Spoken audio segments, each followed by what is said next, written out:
Shalom, saudara yang kasih Tuhan Yesus Kristus. Kembali berjumpa di dalam Bible Study CK7 malam hari ini. Kalau saudara ingat, pertemuan terakhir kita membahas tentang ketika Ishak melarikan diri atau mengungsi ke Filistin karena di daerahnya, wilayah Kanaan, terjadi kelaparan.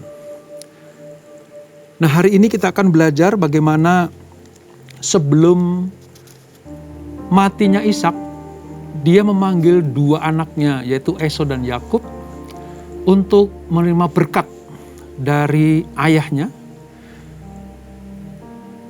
menerima berkat dari orang-orang yang sangat dipercaya Tuhan untuk menurunkan perjanjian-perjanjian ilahi.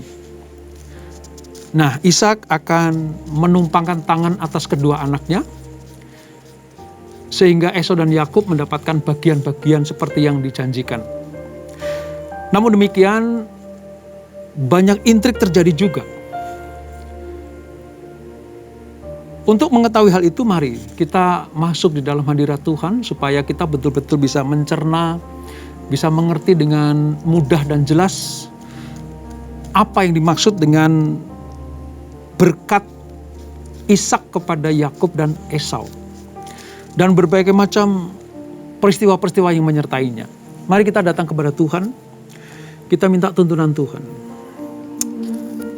Kita menyembah Dia di dalam roh dan kebenaran.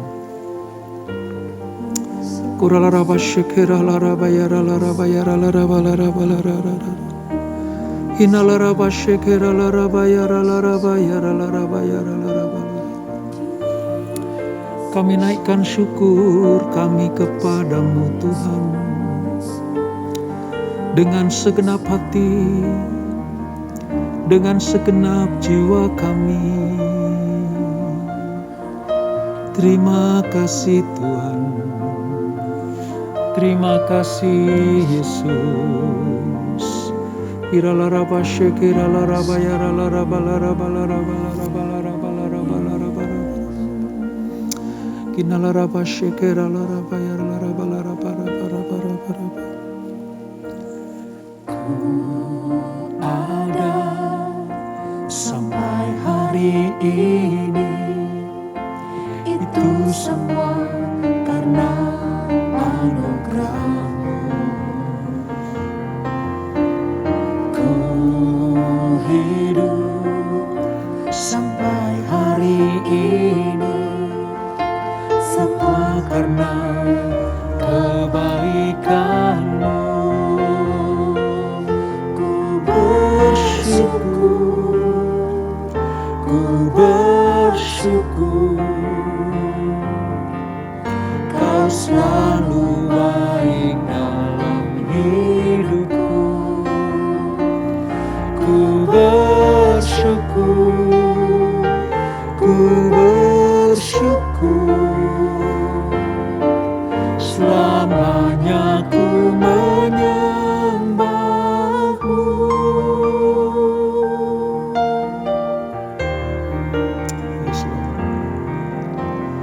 Ku ada sampai hari ini, itu semua karena anugerah-Mu. Ku hidup sampai hari ini, semua karena kebaikan-Mu. Ku ada sampai hari ini, itu semua karena anugerah-Mu. Ku hidup sampai hari ini, semua karena kebaikan-Mu. Ku bersyukur, ku bersyukur, Kau selalu baik dalam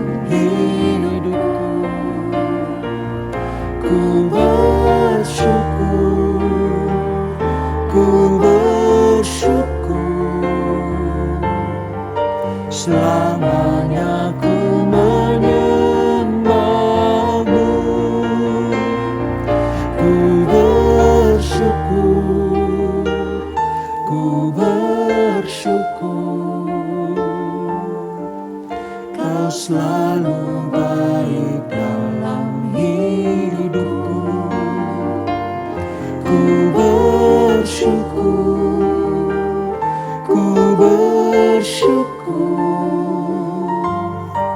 selamanya ku menyembahmu. Ku bersyukur, ku bersyukur, Kau selalu baik dalam hidupku. Ku bersyukur, ku bersyukur, selamanya ku menyembahmu. Selamanya ku menyembahmu. Selamanya ku menyembahmu.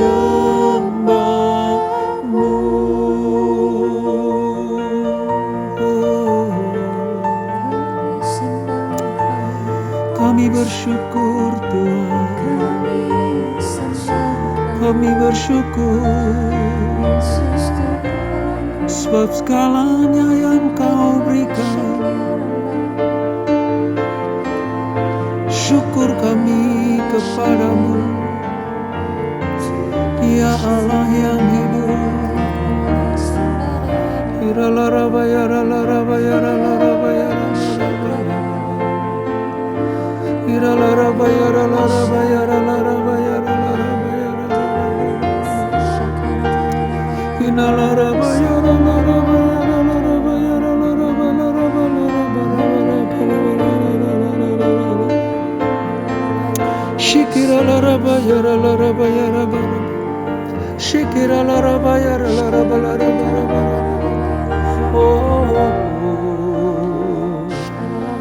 Terima kasih, terima kasih. Kami percaya Tuhan, berkat-Mu melimpah buat kami. Ku percaya berkat-Mu atasku melimpah. Kebajikan, kemurahan selalu mengikutiku. Ku puji, ku sembah Kau Tuhan.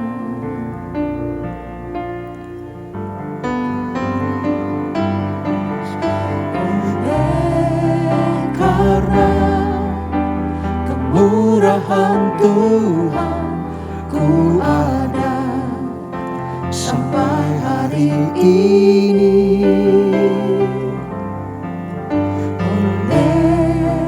Karena kebaikan Tuhan, janji-Mu terjadi bagiku. Aku percaya berkat-Mu atasku melimpah. Kebajikan, kemurahan selalu mengikutiku. Ku puji, ku sembah Kau Tuhan. Amin Tuhan. Semua karena anugerah dan kemurahan-Mu.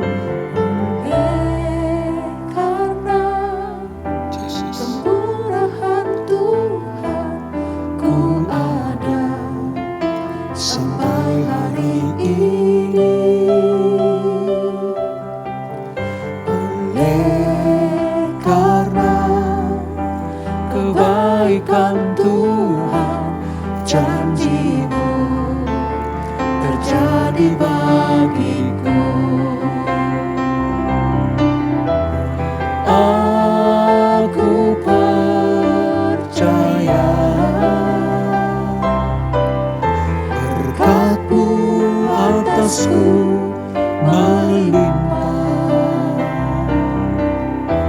kebajikan, kemurahan selalu mengikutiku. Ku puji, ku sembah Kau Tuhan. Aku percaya berkat-Mu atasku melimpah. Kebajikan, kemurahan selalu mengikutiku. Ku puji, ku sembah Kau Tuhan. Aku Ya Tuhan, percaya kami percaya kepadamu Yesus. berkat-Mu atasku.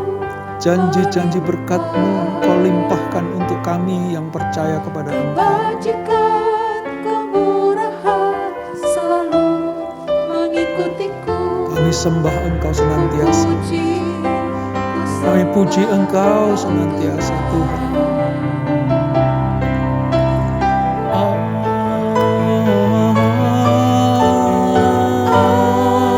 aku percaya berkat-Mu atasku melimpah. Kebajikan, kemurahan selalu mengikutiku. Ku puji, ku sembah Kau Tuhan. Ku puji, ku sembah Kau Tuhan. Ku puji, ku sembah Kau Yesus.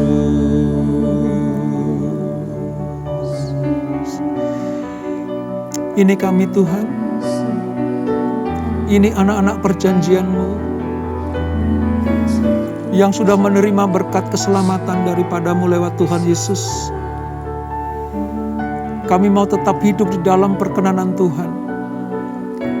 Kami tetap mau hidup di dalam perjanjian-perjanjian Allah itu.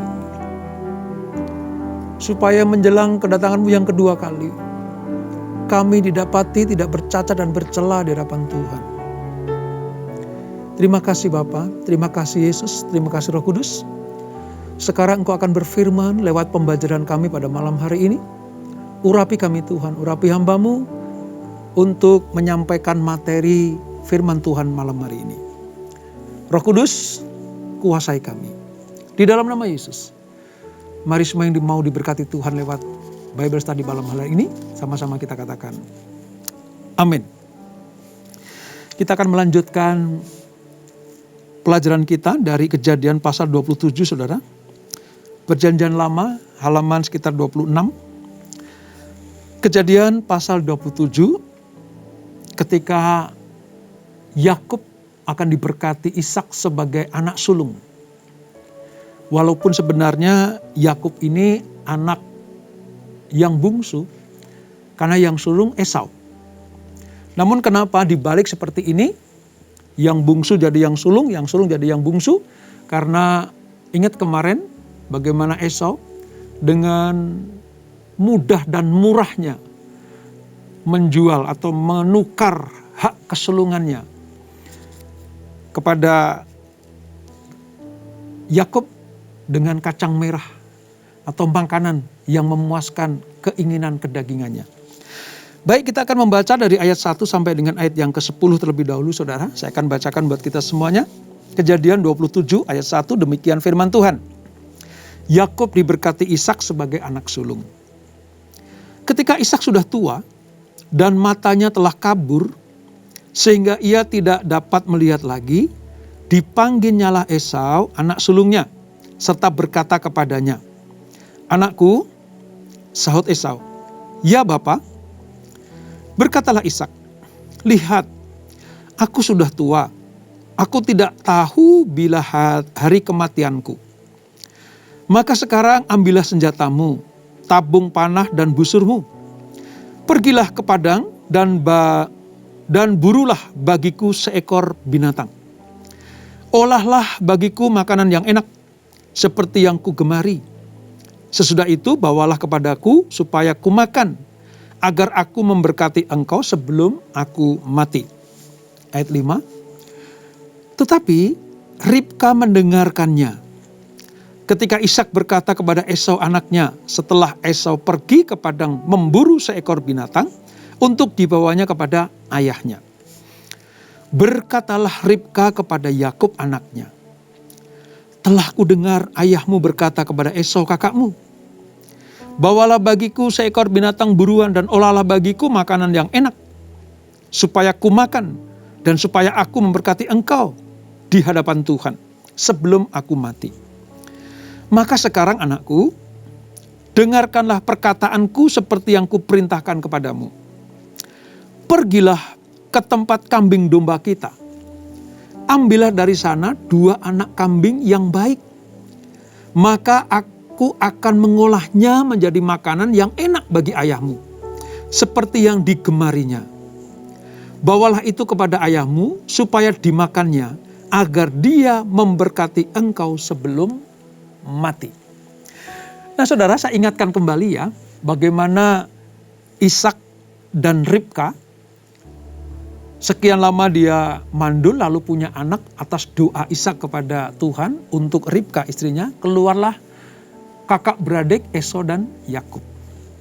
Dua-duanya dari kandungan sudah saling bertengkar, bertolak belakang, bertolak-tolakan. Begitu lahir karakternya juga berbeda, bukan kembar identik. Banyak sekali perbedaannya. Si ayah yaitu Ishak lebih mengasihi Esau karena suka berburu. Dan Ishak sangat suka dengan daging buruan itu.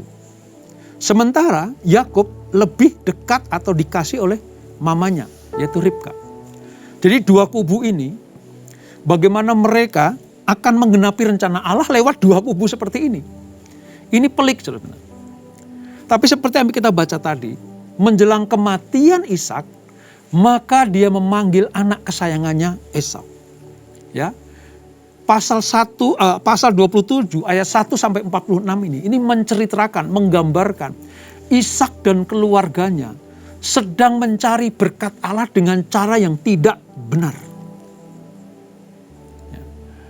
Dengan tidak benar. Kenapa? Lewat intrik keluarga seperti ini.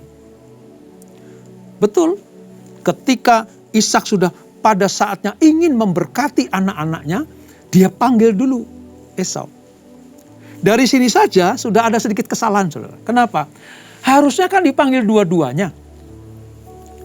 Baik Esau dan Yakub udah dipanggil dong. Anakku, mungkin juga Ribka juga harus hadir di situ. Bapakmu ini akan mati sebentar lagi. Dan sebelum itu aku akan menumpangkan tangan atas kalian untuk memberikan berkat seperti yang Tuhan tuntun aku memberikannya. Harusnya dua-duanya. Dari awal saja sudah terjadi ketidakbenaran karena yang dipanggil cuman Esau. Nah, apa yang terjadi? Ishak ngomong, "Udah, kamu berburu. Ini mungkin masakan terakhir yang harus aku nikmati dari hasil buruanmu. Dan setelah aku menikmati, maka aku akan memberkati engkau." Lalu Esau dengan segera akan pergi, saudara. Karena dia pengen memuaskan bapaknya. Dia pengen mendapatkan berkat langsung dari tangan bapaknya. Tapi sebenarnya Esau lupa bahwa jalur berkat, ya, legitimasi berkat kepadanya sudah dijual, sudah ditukar dengan kacang merah. Namun dia pergi juga karena dia berharap lewat mulut bapaknya nanti, maka hak kesulungan akan kembali. Lewat mulut Ishak nanti, maka apa yang pernah hilang ditukar dengan makanan itu akan kembali lagi kepada Esau. Dia berangkat dengan semangat, saudara. Nah, di tengah perbincangan antara bapak dan anak ini, didengarlah oleh Ribka, istri Ishak atau mamanya Yakub. Seketika juga dia hampiri Yakub. Yakub, Mama mendengar bahwa Ishak bapakmu akan memberkati Esau. Dia pengen makan makanan yang enak. Oleh sebab itu, kamu harus melakukan apa yang mama katakan. Pergi ke kandang. Ambil dari sana 2 anak kambing yang baik. Nanti mama akan olah. Lalu kamu nanti yang akan menyampaikan kepada papa. Dari sini saja sebenarnya Yakub sudah sadar harusnya. Melihat bahwa mamanya juga nggak benar. Kan gitu. Ya. Jadi sulit membayangkan saudara. Bagaimana bapak-bapak rohani ini, keluarga rohani ini, ya, melakukan hal-hal yang sifatnya ilahi namun dengan cara-cara yang duniawi. Sekali lagi, melakukan hal-hal yang sifatnya ilahi tapi dengan cara-cara yang duniawi. Nah, bagaimana bisa terjadi? Memang rencana Allah tidak pernah gagal. Tapi akibat dari intrik-intrik ini, nanti mereka akan menanggung akibatnya. Ya, mereka akan menanggung akibatnya. Nah, perlu saya tandaskan di sini.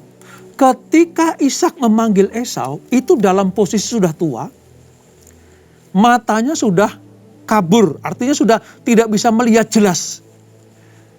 Ya, fokus penglihatannya sudah tidak jelas. Ya, sudah hampir buta. Dan tubuhnya udah gemetaran.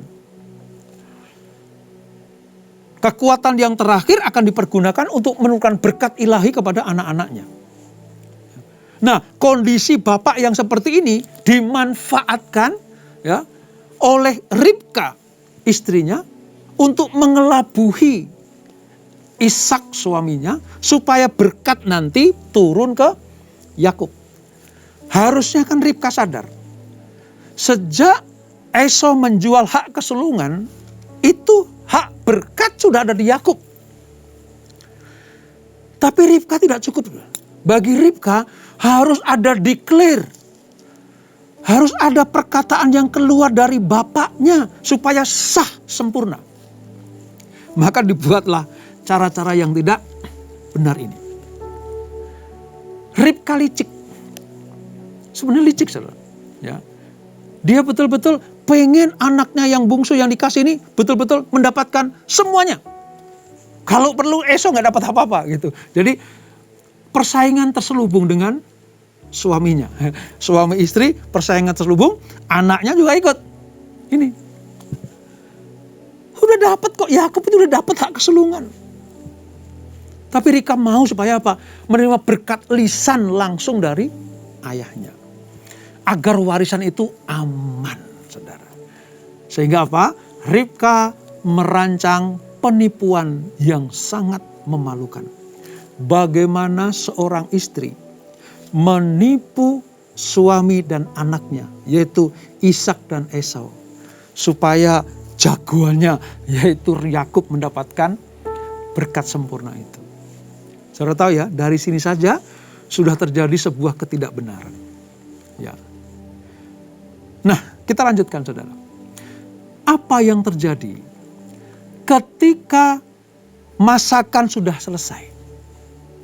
Ketika Ribka sudah selesai memasak 2 anak kambing yang baik tadi. Dengan liciknya, dengan triknya, dia membuat Yakub seolah-olah menjadi Esau. Menipu lagi nih. Ya. Jadi bulu-bulu anak kambing tadi ya ditaruh di lengan Yakub. Ingat ya, Yakub tidak berbulu tapi yang berbulu itu Esau. Supaya nanti ketika dia sampai kepada ayahnya diraba, oh iya benar kamu Esau. Padahal dia Yakub kan. Ya. Nah, tipu muslihat yang dirancang oleh Ribka ini sepertinya memang membawa kepada berkat sempurna. Ya, perkataan dari Ishak tidak bisa dicabut kembali. Tetapi bukan cara-cara seperti itu yang Tuhan mau. Berkatnya mereka dapat, hak kesulungan mereka peroleh, tapi akibat dari perbuatan ini, saya mau katakan begini saudara. Ribka akan kehilangan dua-duanya, 2 anaknya itu. Yaitu Esau dan Yakub. Karena nanti pada akhirnya Yakub harus lari, saudara. Dia menghindar dari kejaran kakaknya itu. Dari hal ini saudara, kita akan melihat bagaimana Ribka itu menipu 2 kali. Ya, menipu 2 kali. Ya. Dengan cara kambing olahannya bersama dengan Yakub yang didandani itu. Tapi sebenarnya nanti efek dari penipuan Ribka kepada Ishak nanti akan terjadi nurun kepada Yakub. Di mana Yakub juga akan kena tipu nanti. Si penipu akan kena tipu, saudara. Ini tidak boleh terjadi ya, saudara. Ini bapak-bapak bangsa sedang memberikan atau menurunkan berkat ilahinya tapi dengan cara yang duniawi. Itu akibatnya dengan luar biasa mereka akan tanggung. Singkat cerita, Yakub masuk ke kamarnya bapaknya. Sebenarnya Ishak masih ragu, bener nggak kamu itu Esau? Gitu. Kalau dari suara ini suara Yakub, tapi kalau aku rabai kok bener ya ini berbulu tubuhnya si Esau gitu. Lewat penglihatan yang sudah buram, yang sudah nyaris buta itu, ya tertipulah Ishak sehingga menurunkan berkat kepada Yakub. Begitu selesai Ishak memberkati Yakub, Yakub keluar dari kamar bapaknya. Pulanglah Esau. Dia berteriak, "Papa, aku sudah selesai berburu. Ini, aku sudah masakkan juga daging buruanku. Seperti yang papa minta nih, aku berikan kepada papa." Ishak kaget, "Loh, kamu siapa?" "Loh, aku Esau, papa. Aku Esau, anak sulungmu. Yang tadi papa bilang aku suruh berburu, aku sudah lakukan itu." Waduh. Berarti tadi itu adikmu. Ternyata benar dugaanku. Aku sudah menurunkan berkat kepada adikmu Yakub. Wah, menangislah Esau, saudara. Lihat ayat yang ke-38. Saya akan bacakan buat kita semuanya. Ayat 38. Ya. Kata Esau kepada ayahnya, "Hanya berkat yang satu itukah ada padamu ya Bapak? Berkatilah aku ini juga ya Bapak." Dengan suara keras menangislah Esau. Esau merasa dikibulin adiknya. Esau merasa dibohongi, ditipu. Tapi seharusnya dia sadar juga bahwa dia sudah menjual hak kesulungan itu. Tapi dengan upaya terakhir, dengan tangisan, raungan itu, dia minta tolong. "Bapak, apakah hanya berkat satu itu yang ada padamu?" Ya. Menangis meraung-raung, saudara. Esau sudah kehilangan berkatnya karena seorang yang tidak beriman, yang memandang rendah kekudusan berkat kesulungan.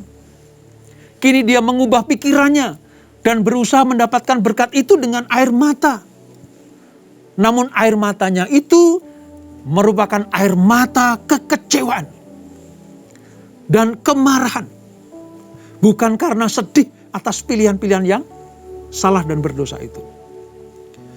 Air mata Esau di sini adalah air mata kemarahan dan kekecewaan. Kalau bisa kembalikan apa yang pernah aku tukar, kembalikan. Tapi sekali lagi saudara, apa yang keluar dari mulut Ishak itu sifatnya sudah finish. Berkat kesulungan sudah jatuh kepada Yakub. Tepat seperti apa yang dikatakan Tuhan di dalam pasal yang sebelumnya, ya, di pasal yang ke-25. Kemarin waktu itu kita pelajari ya firman Tuhan ayat yang ke-22 ini, 25-22 ya. Dan firman Tuhan kepadanya ayat 23, "Dua bangsa ada dalam kandunganmu dan dua suku bangsa akan berpencar dari dalam rahimmu. Suku bangsa yang satu akan lebih kuat dari bangsa yang lain, dan anak yang tua akan menjadi hamba kepada anak yang muda." Tergenapi, saudara. Sering saya katakan kan, apa yang diucapkan Allah di dalam ayat-ayat atau di halaman-halaman depan akan digenapi di halaman-halaman berikutnya.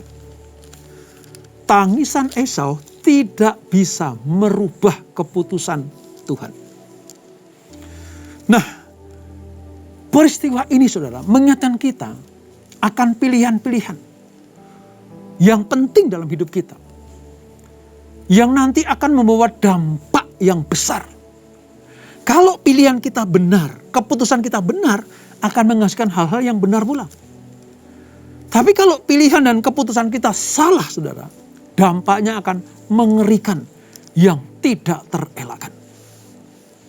Sejak saat itu, api, bara, dendam, kekecewaan, dan kemarahan Esau itu hanya ditumpahkan kepada satu manusia, namanya Yakub.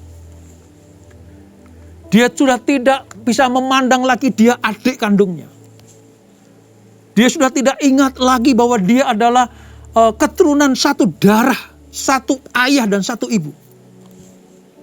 Hanya gara-gara pemuasan kedagingan, maka hubungan saudara dengan saudara rusak, pecah, putus. Ini yang terjadi. Kalau apa, saudara? Kalau yang rohani ditukar dengan yang jasmani, seperti kasus Esau. Namun ada unsur kesalahan Ribka dan Yakub juga. Karena memperolehnya dengan apa? Tipu-tipu muslihat. Dan saudara tahu apa akhirnya?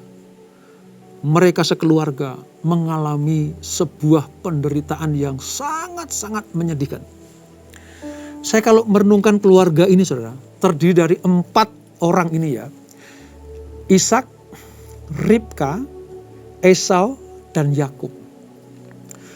Kalau saya renungkan, saudara, mereka tidak dapat bisa menikmati kerukunan, kedamaian, unity, apalagi kasih satu dengan yang lain. Diawali dengan pilih kasih bapak ibu terhadap anak-anaknya. Jangan anggap remeh, saudara. Jangan anggap enteng. Sekali lagi, kalau saudara mau mengasihi anakmu, kasihlah semuanya. Semuanya adalah milik pusaka Tuhan. Kalau itu kita lakukan, maka kita terhindar dari masalah-masalah seperti yang diderita oleh Ishak, Ribka, Esau, dan Yakub. Dan kalau itu sudah terjadi, saudara, tangisan sehebat apapun tidak bisa merubah keputusan Tuhan. Esau sudah menangis bergulung-gulung berkali-kali. Namun itu semua hanyalah penyesalan yang terlambat dari seorang manusia bodoh yang meremehkan hak kesulungan. Dan peristiwa ini, saudara, tertulis di dalam Ibrani pasal 12 ayat 17. Ibrani 12 ayat 17. Sebab ia tidak beroleh kesempatan untuk memperbaiki kesalahannya.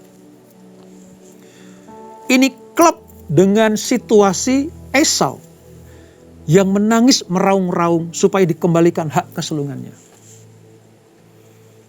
Ia tidak memperoleh kesempatan untuk memperbaiki kesalahannya.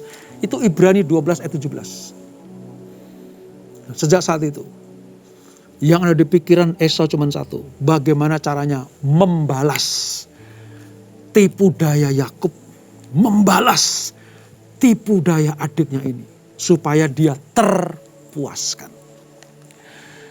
Nah, akibat itu semuanya, maka Yakub harus lari keluar dari rumahnya. Saudara. Kemana? Mesopotamia. Di ayat yang ke-41, ya, mulai ayat 41 itu menyatakan bahwa Yakub lari ke Mesopotamia. Ya. Dia diminta oleh mamanya lagi, oleh Ribka lagi, kamu harus lari ke Mesopotamia, ke rumah saudaraku, yaitu Laban. Laban itu jauh, saudara, jauh sekali. Untuk menyelamatkan Yakub dari kemarahan kakaknya, Ribka menyuruh Yakub pergi. Nah, sekarang kita lihat. Siapa di antara ketiga tokoh ini yang paling dikasihi oleh Tuhan? Ribka, Yakub, Esau, atau Ishak? Dari 4 ini, saudara, mana yang paling dikasihi? Kehidupan keluarga ini hancur dan masing-masing sangat menderita. Karena ada perpisahan, kekecewaan, dan penyesalan. saya mau beritahu saudara ya, pada zaman kuno dulu, berpisah dengan keluarga itu sangat menyakitkan. Berpisah dengan anggota keluarga, dengan papa, dengan mama, dengan keluarga besarnya, dengan kakak atau adiknya, keponakan atau apa sajalah. Dengan keluarga itu sangat-sangat menyusahkan dan menyedihkan. Orang kalau bisa tidak terpisah dari anggota keluarga. Tapi yang dialami 4 orang ini, keluarga kecil ini sangat menyedihkan. Karena Ribka sudah tidak dapat lagi melihat putra kesayangannya. Menyedihkan itu. Yang kedua, Yakub harus menghadapi kehidupan tanpa didampingi ayah, ibu, dan kakaknya. Menyedihkan. Esau sepanjang hidupnya hanya dipenuhi dengan pikiran balas dendam. Menyedihkan. Ishak sebagai kepala keluarga, imam, raja, dan nabi tidak bisa membawa kerukunan, kesejahteraan, perdamaian, keunitian bagi keluarga. Jadi 4-empatnya sangat menderita. Akibat apa? Dari awal tadi ya saudara. Akibat pilih kasih. Akibat tipu-tipu yang dilakukan. Oleh sebab itu, supaya keluarga kita tidak terjadi hal yang sama seperti keluarga Ishak, Ribka, Esau, dan Yakub ini, ayo terbuka, jujur, tulus, ya, di dalam hal mengasihi, di dalam hal melayani satu dengan yang lain. Supaya apa? Keluarga kita menjadi keluarga yang berbahagia. Itu ya saudara, pelajaran dapat kita petik itu. Nah, ketika Yakub sudah keluar dari rumah ayahnya, harus mencari perlindungan ke rumah Laban, saudara. Ya, Ishak sudah mendekati kematiannya. Ishak sudah sangat dekat dengan kematiannya. Ribka meratapi keadaan mengenaskan yang ditimbulkan oleh dirinya sendiri. Dan Esau sudah tidak mau lagi dengar kata Yakub sukses, Yakub diberkati, Yakub kembali ke rumah ayahnya. Sementara Yakub berjalan sendirian, mengembara dari Beersheba ke Padan Aram, ke rumah Haran atau ke Haran, rumahnya Laban, saudara Ribka, ibunya sendiri. Dari ini kita bisa melihat bagaimana saudara porak-porandanya keluarga ini. Oleh sebab itu mari bersatulah di dalam kerukunan, bersatulah di dalam unity keluarga, supaya berkat-berkat Allah diturunkan. Saya teringat kepada Mazmur 133, saudara. Ya, Mazmur 133. Seperti minyak yang dicurahkan dari kepala Harun, janggut dan jubahnya sampai ke kakinya. Artinya apa? Kalau ada kerukunan rumah tangga, maka Allah akan memerintahkan berkat-berkat itu mengalir. Seperti embun gunung Hermon yang mengalir ke bukit-bukit Sion. Kalau mereka rukun, Daud itu menyatukan 12 suku Israel. Daud berkata, hei 12 suku Israel, kalau kamu rukun, unity, bersatu, maka berkat gunung Hermon akan mengalir ke bukit Sion. Itu kalau rukun, kalau bersatu. Kalau tidak ada tipu-tipu. Kalau tidak ada rekayasa ketidakjujuran. Nah, dari sini kita bisa melihat bahwa Allah adalah Allah yang mengasihi namun juga Allah yang adil. Siapa yang berbuat salah akan dihukum Tuhan. Tapi kasihnya kepada yang bertobat, kepada yang tidak melakukan hal-hal itu kembali, ya, meninggalkan jalan-jalan yang jahat, dia akan terima kembali, dia akan ampuni. Nah, dari sisi ini saudara, nanti kisah akan dilanjutkan karena Yakub lah, karena Israel lah, kata Yakub nanti diubah jadi Israel kan, maka Allah akan melanjutkan, ya, skenario kisah orang-orang pilihan ini supaya nanti sampai kepada apa saudara? Sampai kepada penggenapan janji. Ya, Ishak bersalah. Ya, Yakub bersalah. Ya, Ribka bersalah. Tapi mereka sudah ada dalam rancangan Tuhan. Kesalahanmu akan kau bayar dengan penderitaanmu. Mereka sudah menderita seperti yang kayak saya ucapkan tadi atau saya uraikan tadi. Tetapi janjiku, perjanjianku, ketetapanku tidak akan pernah aku hapus. Nanti pada tiba saatnya saudara, Yakub akan menyesali apa yang dia sudah perbuat. Yakub akan menerima sepenuhnya tuntunan Tuhan, bukan cara-cara kelicikan, bukan cara tipu-tipu. Tapi Yakub akan betul-betul minta tuntunan Tuhan.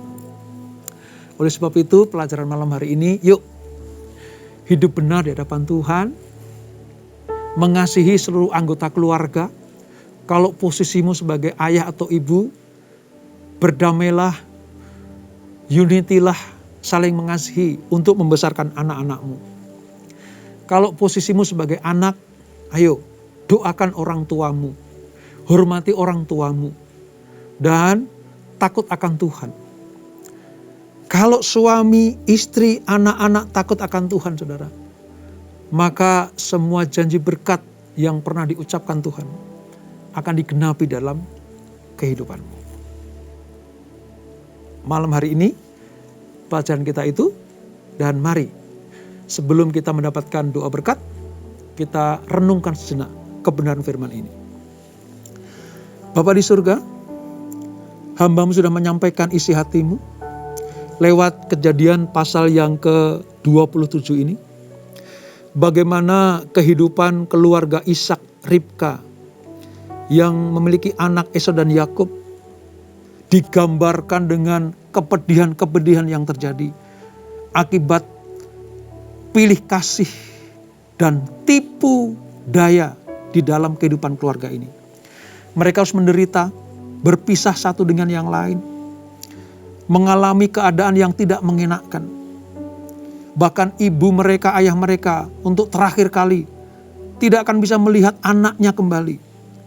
Sebab Yakub lari ke Mesopotamia dan Esau mengambil orang-orang, mengambil istri orang-orang yang tidak diizinkan oleh bapaknya. Kedua anak ini betul-betul mencerminkan kehidupan orang-orang percaya. Kalau yang kita utamakan hanya kedagingan, kalau pemuasan nafsu kedagingan itu yang diutamakan, maka kita akan kehilangan hak-hak kesulungan, yaitu hal yang rohani. Ampuni kami Tuhan, kalau kami memandang rendah itu. Dan kalau toh Tuhan sudah memberikan janji-janji berkat untuk kami, seperti kepada Yakub, biarlah itu kami dapatkan dengan cara-cara yang bersih, cara-cara yang kudus, cara-cara yang benar, bukan dengan tipu daya. Sekalipun Yakub sudah mendapatkan berkat janji dari Allah dan penumpangan tangan atas ayahnya itu Ishak, tapi dia harus keluar dari keluarganya akibat tipu-tipunya itu. Tuhan ampuni kami kalau kami mendapatkan berkat-berkat dengan cara-cara yang tidak benar. Kami bertobat sungguh. Kami hanya mau ikuti cara-cara Tuhan. Kami mau ikuti tuntunan Tuhan. Supaya kami disebut sebagai orang-orang yang berkenan kepada Tuhan. Dan berkat yang kami terima, yang kami nikmati, yang kami makan dan kami minum atau kami pakai, itu mendatangkan kebaikan dalam kehidupan kami. Berkati anak-anak-Mu, berkati semua yang melihat program ini. Yang sakit disembuhkan Tuhan. Yang berbeban berat diberikan kelegaan. Yang sedih dan bersusah hati akan dihiburkan Tuhan. Yang lututnya sudah mulai goyah, Tuhan akan kuatkan. Sebab Tuhan akan menyertai kami semuanya. Terima kasih Bapa. Sebelum kami berpisah, kami siapkan hati kami untuk terima berkat yang daripada-Mu. Kasih Kristus, arahkan hatimu kepada Tuhan. Terimalah berkat, kasih anugerah dari Allah Bapa yang berlimpah-limpah di dalam anaknya yang tunggal Tuhan Yesus Kristus. Dan persekutuan yang dalam Roh Kudus menyertai kita semuanya. Mulai saat ini sampai Maranatha. Tuhan Yesus datang yang kedua kali menjemput kita semuanya. Bertemu di awan-awan yang permai. Menikmati kekekalan sampai selama-lamanya. Yang diberkati, sama-sama kita katakan. Amin. Tuhan Yesus memberkati.